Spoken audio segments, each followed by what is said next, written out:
Aquí estamos con la quinta clase del curso El Cristianismo y la Cultura. Hoy vamos a estar hablando de los cambios culturales que vemos en la Biblia, que a veces pensamos, o mejor dicho, hablamos de la cultura de la Biblia o la cultura en los tiempos bíblicos. Pero la verdad es que hubo muchos tiempos de cambio, muchas transformaciones culturales. Vamos a comenzar mirando en Éxodo capítulo 1, pensando en un cambio bien claro que vemos ahí. Comenzando en el versículo 8 de Éxodo 1, dice: Después se levantó un nuevo rey en Egipto que no había conocido a José, el cual dijo a su pueblo: He aquí, el pueblo de los hijos de Israel es más numeroso y fuerte que nosotros. Procedamos astutamente con él, para que no se multiplique.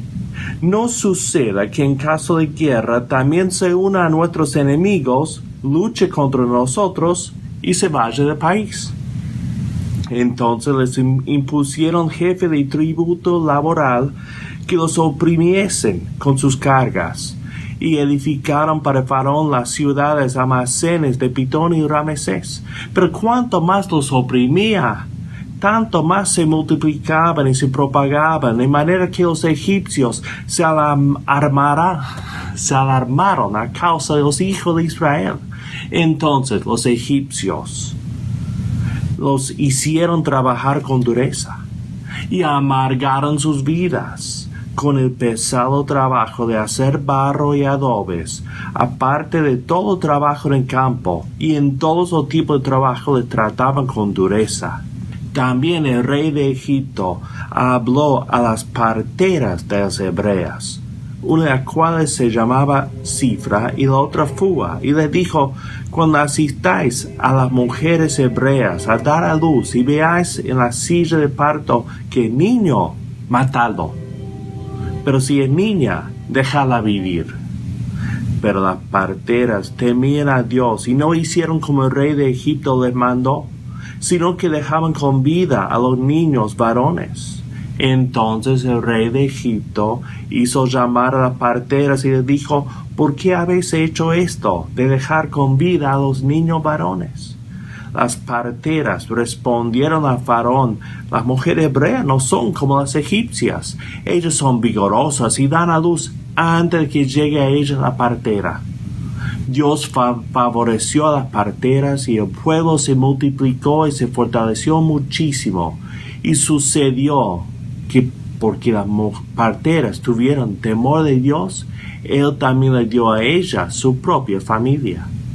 Entonces el Faraón mandó a decir a todo su pueblo: Echad al Nilo a todo niño que nazca, pero a toda niña conservadle la vida. Es uno de los momentos más duros, más trágicos en la historia de los hebreos. Es un intento de genocida. Pero Dios protegía a su pueblo. Ahora bien, pensemos en esta historia. ¿Cómo llegaron hasta aquí los israelitas? La familia de Jacob vivió grandes cambios de cultura. Jacob fue a trabajar en Mesopotamia con la familia en la zona donde se crió Abraham. Ahí no adoraba a Dios para nada, ¿no? Y no era como en Negev, donde viviría después. Pero trabajó ahí 14 años, se casó con 2 muchachas ahí, tuvo un problema con su suegro, muchos problemas con su suegro, y volvió a su tierra. Tenía problemas con su hermano, Esaú. Entonces se separaron. Y luego su hijo, José, es vendido a la esclavitud. Llega a Egipto y lleva a la familia ahí para salvarla de una escasez de comida que había.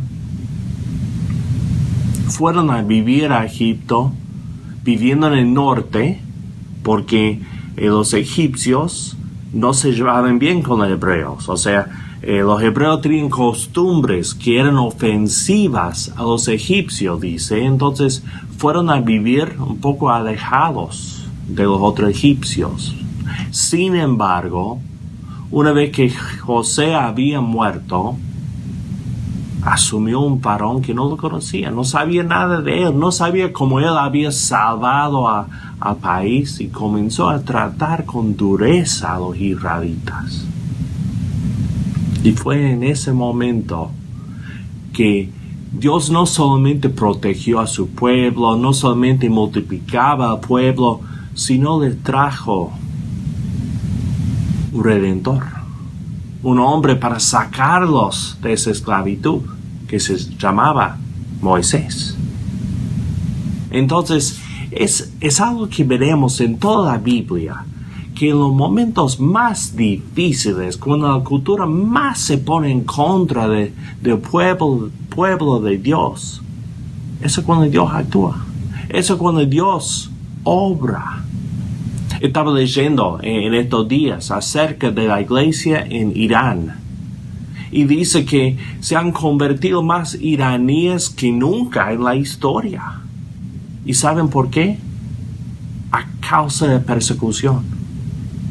En primer lugar, ven la violencia del Islam y comienzan a rechazar el Islam, pero también ven a los cristianos fieles, que se mantienen fieles ante la persecución, y se dan cuenta que esa gente tiene algo. Entonces, a la medida que vamos viendo los cambios de cultura en la Biblia, las transformaciones, cómo la cultura suele ponerse en contra del pueblo de Dios, vamos a ver que son en los momentos más difíciles que Dios obra a favor de su pueblo.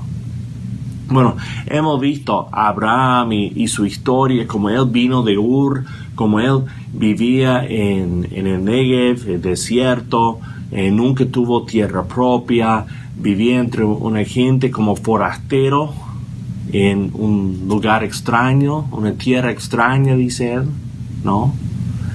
Isaac, no tanto, pero pasó un tiempo en Egipto, como Abraham lo había hecho. Luego su hijo Jacob, como hemos hablado, todo cambio que vivió, cambio de cultura.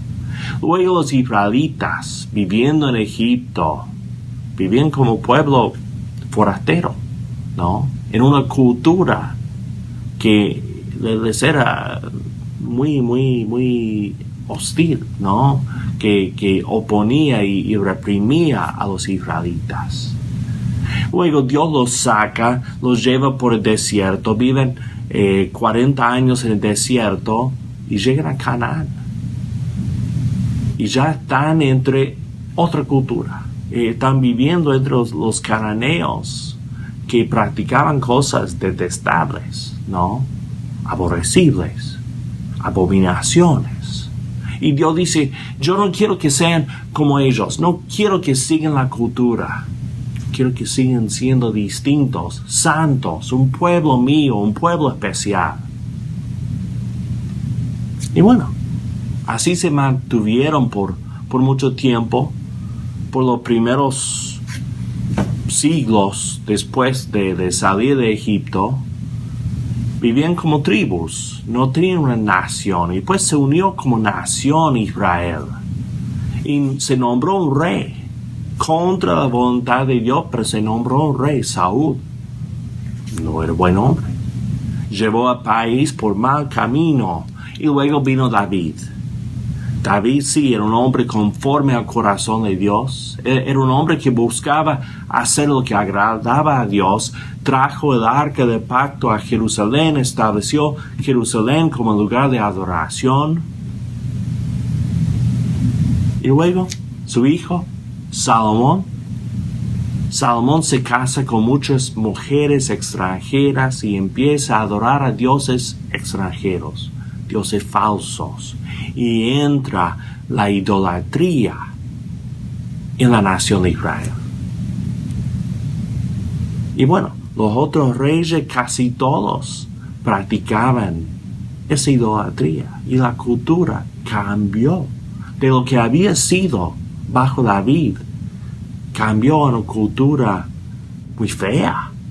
Leemos los profetas y la cultura era fea, oprimían a los pobres, a las viudas, a los extranjeros. No practicaban la justicia, se robaban entre sí. Los líderes religiosos no guiaban al pueblo por buen camino, casi ninguno. No seguían la ley de Dios. Entonces Dios trajo primeramente a los asirios para castigar a la tribu del norte. Y luego a los babilonios, ¿no? Que podemos ver en el libro de Daniel, ¿no? Comencemos en Daniel capítulo 1 para ver cómo Dios obraba en los tiempos de Daniel. Esta es una Biblia que no uso tanto, usaba mucho antes esta Biblia. Es la Reina Valera actualizada, que mucho me gusta. Ahora ha salido la Reina Valera actualizada de 2015, que por lo que he visto es la mejor versión que he visto. Les digo que si tienen oportunidad para conseguir esa Biblia o leerla en línea, para estudiarla, es muy interesante esta Biblia. Pero bien, estamos en Daniel capítulo 1. Comencemos desde el principio. En el tercer año del reinado de Joacim, rey de Judá, Nabucodonosor, rey de Babilonia, fue a Jerusalén y la sitió.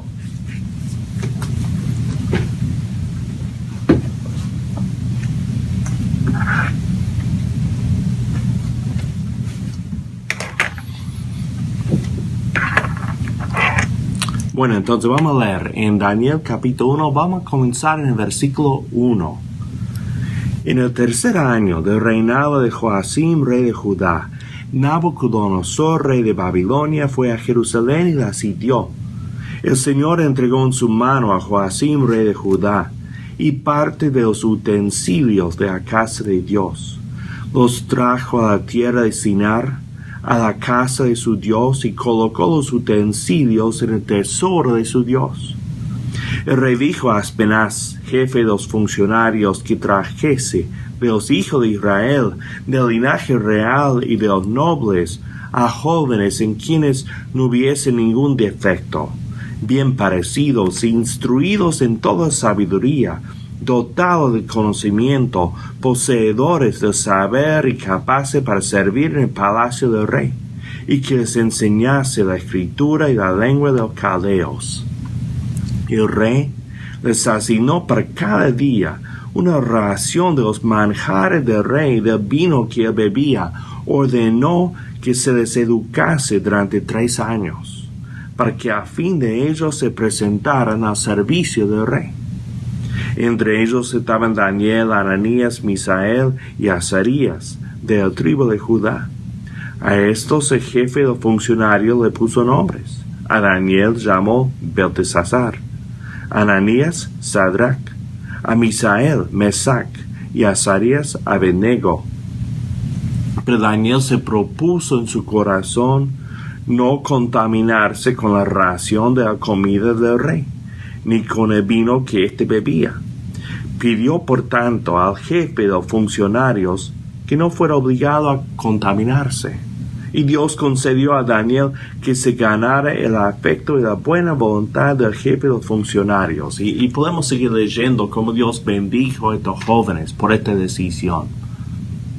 Pero quiero que pensemos en este cambio de cultura, en primer lugar, que Daniel y sus amigos fueron,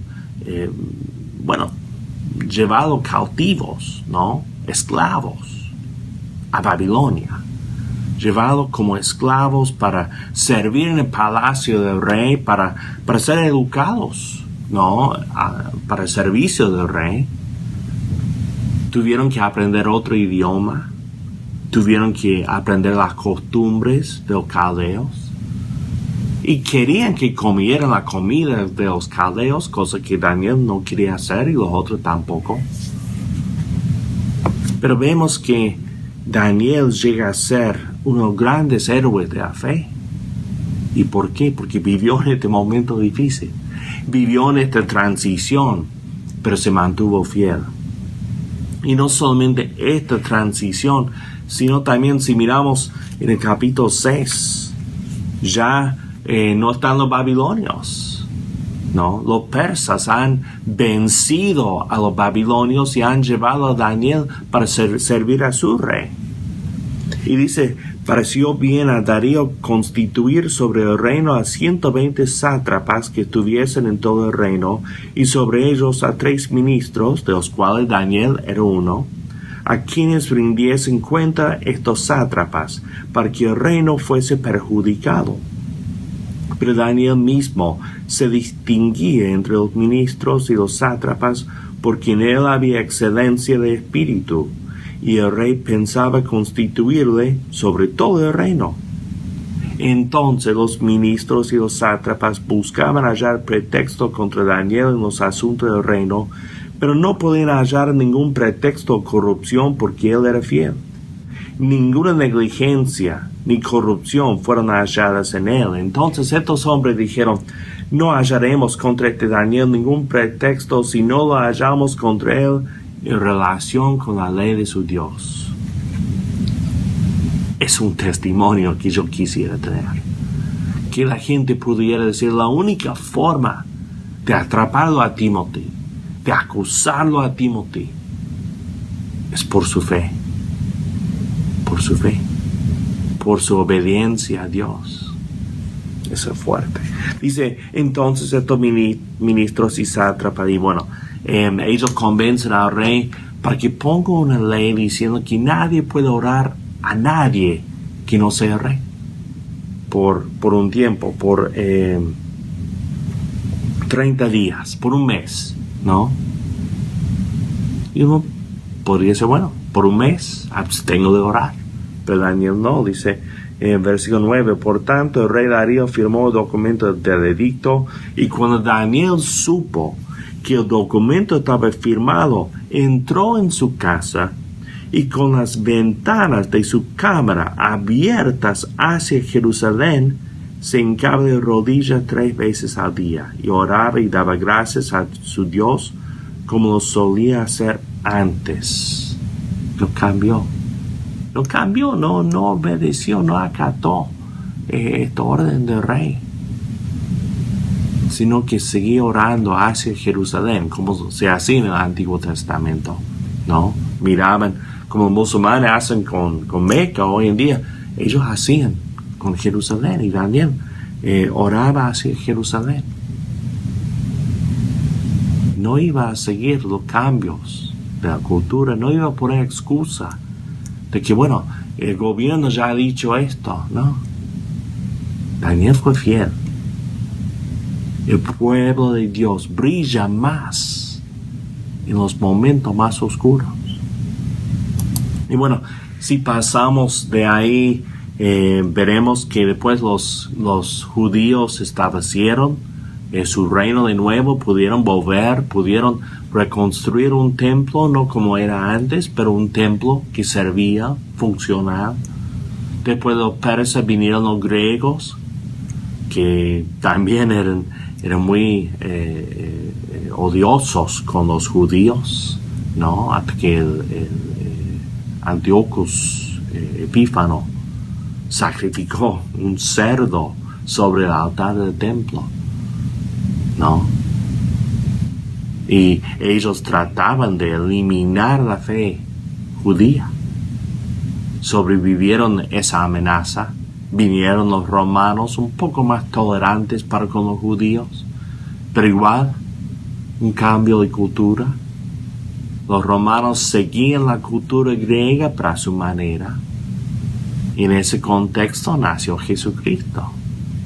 Vivió Jesucristo. Y luego viene la iglesia. Y viene un cambio tal vez inesperado. Porque la iglesia comenzó como una iglesia judía, que funcionaba dentro de la cultura judía. Pero Dios tenía otros planes. Dios quería salvar a todo el mundo, judío y gentil. Entonces viene cambio en la iglesia.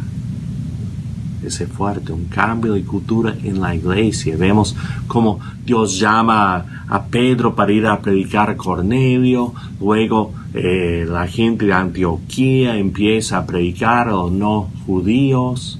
Bernabé y Pablo trabajan ahí. Luego son enviados a los griegos, a los no judíos, para predicar.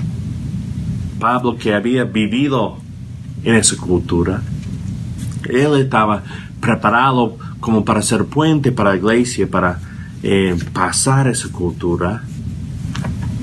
Pero de todos modos, hubo problemas. Bueno, problemas dentro de la iglesia y también problemas que la iglesia tenía con la cultura, ¿no? 1 Corintios, capítulo 8, 9 y 10, que no vamos a leer todo, pero ahí vemos que Pablo está hablando sobre la comida ofrecida a los ídolos, que era un problema en aquel entonces, ¿no? Un problema que molestaba mucho a la iglesia. Pero interesante leer en el capítulo 8, dice 1 Corintios 8, con respecto a lo sacrificado a los ídolos, sabemos que todos tenemos conocimiento. El conocimiento envanece, pero el amor edifica. Si alguien se imagina que sabe algo, aún no sabe nada, como debiera saber. Pero si alguien ama a Dios, tal persona es conocida por Él. Por eso, acerca de la comida de los sacrificios a los ídolos, sabemos que el ídolo nada es en el mundo, y que no hay sino un solo Dios. Porque aunque sea verdad que algunos son llamados dioses en el cielo o en la tierra, como hay muchos dioses y muchos señores, sin embargo, para nosotros hay un solo Dios, el Padre, de quien proceden todas las cosas, y nosotros vivimos para Él, y un solo Señor, Jesucristo, mediante el cual existen todas las cosas, y también nosotros vivimos por medio de Él. Y escuchen lo que sigue. Sin embargo, no en todos hay este conocimiento, porque algunos, por estar hasta ahora acostumbrados al ídolo, comen el alimento como algo sacrificado a los ídolos, y su conciencia se contamina por ser débil. Pablo dice que en la misma iglesia había personas que no sabían que hay un solo Dios. Su cambio de cultura era de venir de una cultura pagana a la cultura del pueblo de Dios. Y no era fácil la transición, no era fácil ese cambio. Y ellos tenían con el tiempo, tenían que ir aprendiendo. En un principio no sabían muchas cosas básicas, como que hay un solo Dios. ¿Pueden imaginarlo? Que alguien en su congregación dijera, ¿cuántos dioses hay? Pues yo creo que aquel es un Dios. Así era en el primer siglo, así era en la iglesia del primer siglo. Así que ese cambio de cultura también viene de afuera. Pero para la iglesia, tratar con esta cultura pagana de los romanos era un gran desafío, porque con el tiempo la cultura romana se puso en contra de los cristianos. Nerón, ¿no?, persiguió a la iglesia. Luego Domiciano, en los tiempos del Apocalipsis, y algo que vemos en el Apocalipsis,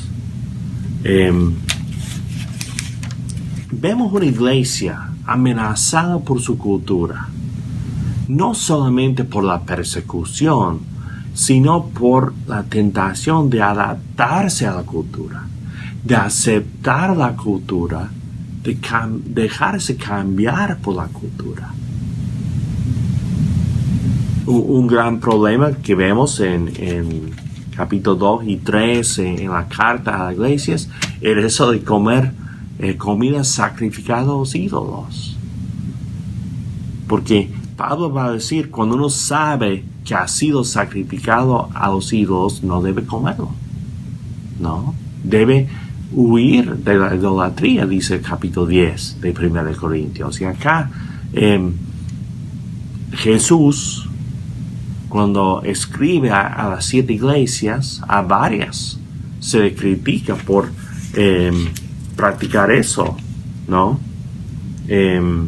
Por ejemplo, la iglesia de Tiatira, capítulo 2 de Apocalipsis, comenzando con el 18, dice: escribe al ángel de la iglesia en Tiatira, el Hijo de Dios, que tiene sus ojos como llama de fuego y sus pies semejante a bronce bruñido, dice estas cosas: yo conozco tus obras, tu amor, tu fidelidad, tu servicio y tu perseverancia, y que tus últimas obras son mejores que las primeras. Sin embargo, tengo contra ti que toleras a la mujer Jezabel, que dice ser profetisa y enseña y seduce a mis siervos a cometer inmoralidad sexual y a comer lo sacrificado a los ídolos.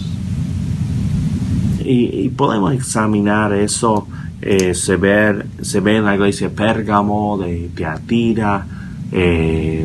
Parece que hubo un intento de traer esa enseñanza en Éfeso y en las otras iglesias. Pero esto de comer los sacrificados ídolos era un problema para la iglesia. Y la iglesia tenía que mantenerse fiel, mantenerse pura. Bueno, todo esto para decir, nosotros hoy en día estamos viendo un tiempo de cambio y no debe sorprendernos, porque es lo más común en la historia. Y lo más común es que la cultura se ponga en contra del pueblo de Dios. Queremos que todos hablen bien de nosotros, y la Biblia dice que si le mostramos nuestras buenas obras, a lo largo van a alabar a Dios. Pero en corto plazo no van a odiar, no nos van a aceptar. Pero son esos momentos difíciles cuando Dios bendice a su pueblo. En esos momentos difíciles aparecen los héroes de la fe. En esos momentos difíciles el pueblo de Dios se muestra como pueblo de Dios. Entonces vamos a estar hablando de cómo vivimos en esta cultura, cómo vivimos estos cambios, cómo nos mantenemos puros, santos. En la próxima clase vamos a estar poniendo una base teológica a todo esto. Pero por ahora quiero animarles a que estudien bien este tema en la Biblia de los cambios culturales, y van a ver que son los momentos difíciles en que Dios más bendice a su pueblo. Si somos fieles, si nos mantenemos, si no nos dejamos llevar por la cultura. Bien, eso es lo que vamos a ver para hoy. En la clase que viene vamos a estar hablando de lo que es ser peregrinos, forasteros, extranjeros en este mundo. Hasta entonces.